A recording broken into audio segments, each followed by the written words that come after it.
Assembly of controlling one LED components required. Assembly of NodeMCU LED, 220 ohm resistor, NodeMCU LED, IC7805 voltage regulator, 9 volt battery, battery snapper, USB cable and a breadboard. First of all, we will place the LED on the breadboard.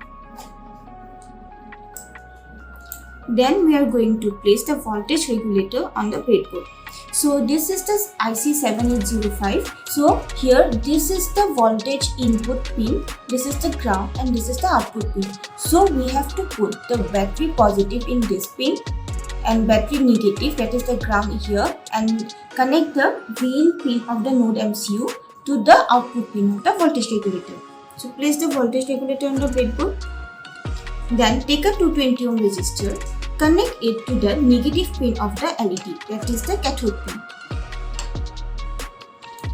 So in the LED, this is the cathode and this is the anode.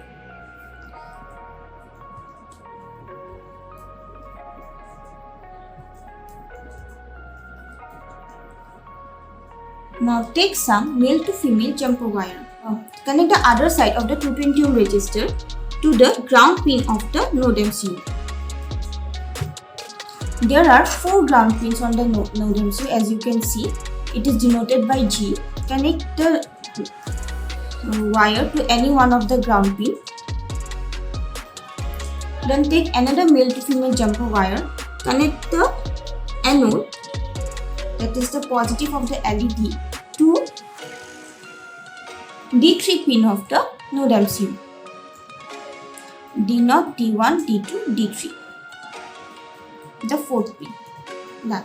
Now take the battery snapper, connect its negative to the ground pin of the voltage regulator and the positive to the positive pin to the VIN pin of the voltage regulator.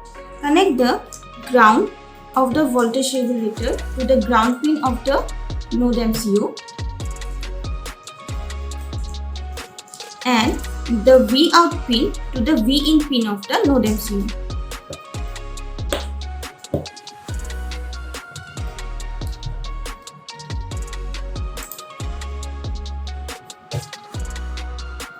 So if I connect the battery, our NodeMCU will turn on.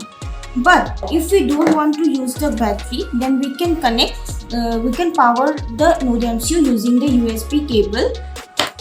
So we will remove the VIN pin and the ground pin from the NodeMCU as we don't require it. So this part we don't require.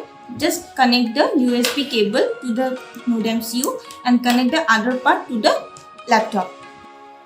So after doing the connection, we will do the setup in the Blynk website. So for that we will open Google and type here Blynk IoT. Press enter and then click on the first link. If you haven't registered, so we have to click on sign up. So you can here type your mail ID and then follow the step. Since I have already created my account, I will click on login. So here this is the screen. Here we have the developer zone, the device zone. So first we will click on the developer zone and then click on new template. So here we will give the name, for example like 1 LED blinking. Then we will select the hardware as ESP8266, connection type as Wi-Fi, and then we will click on done. So our new template is created and this is the template ID and template name. Then we will click on the data stream and then click on new data stream and then select the pin as the virtual pin. So here we will give the name, suppose as LED, and then select the pin as V0. You can select any one of them. I am selecting V0 here. The minimum value is 0, the maximum value is 1, data type is integer, and then we will click on create. So as you can see, our data type is created. So this is done. Now we will go to the web dashboard. So as soon as we will go to the web dashboard, from the widget box we have to select this switch and drag it to the dashboard and then click on the setting option, and there in here in the data stream we have to select our data stream LED, and as you can see by default it comes the value as on value is 1 and 0 off value is 0. So we don't have to change anything here, so directly we will click on save. So this is done, and now we will click on save. So if you click on the developer zone, so see we have created our template, the one LED blinking.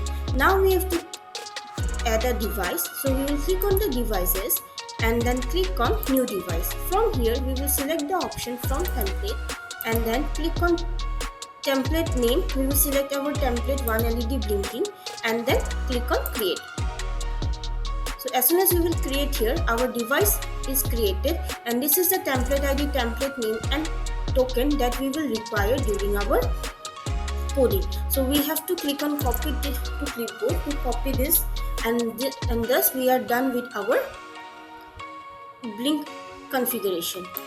So now as you will click on the device icon, you can see it is showing one LED blinking, and as soon as our NodeMCU will be connected to this Blynk website, so this status it will show as online. So with that we will be able to see that whether your device is connected or not. Configuration of the mobile application for controlling one LED. First of all, open the Blynk app. As you can see, the control LED template is shown on the screen. Click on the template, click on the settings and then click on the plus option. Select button. Click on the button again. Choose the data stream as the LED. Then on properties, select switch. Then you can click on design to change the color of the button and then go back. Your button is shown on the template. Now go back. As you can see, the button is now displayed on the template. So this is how we do the configuration. Thank you. So we have done the configuration of the Blynk website and the Blynk mobile app, and now we will do the coding. So this is the coding for the one LED blinking. So first of all, we have given the template ID and the template name.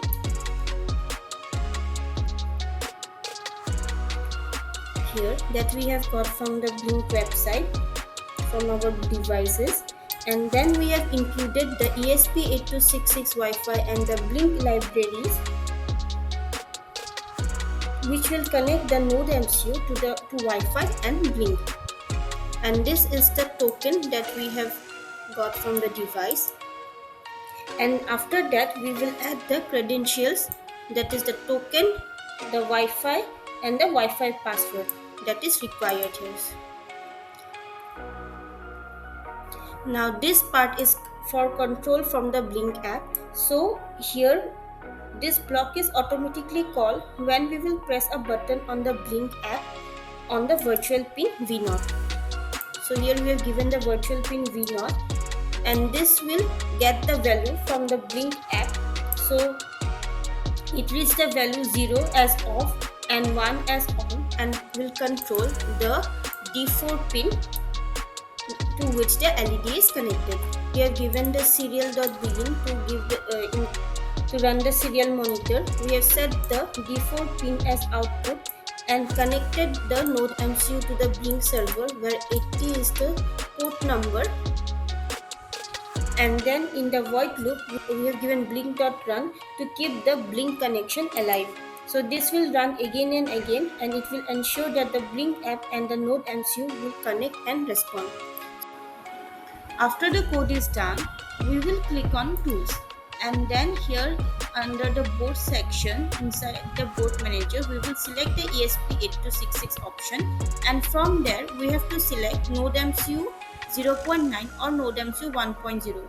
First you select suppose NodeMCU 0.9, then click on tools, click on port and select the required COM port, and then click on upload.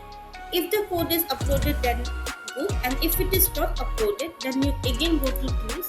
From the board under ESP8266, select NodeMCU 1.0 and then click on, and then again click on tools, select the required COM port and then click on upload. Your code will be uploaded to the NodeMCU.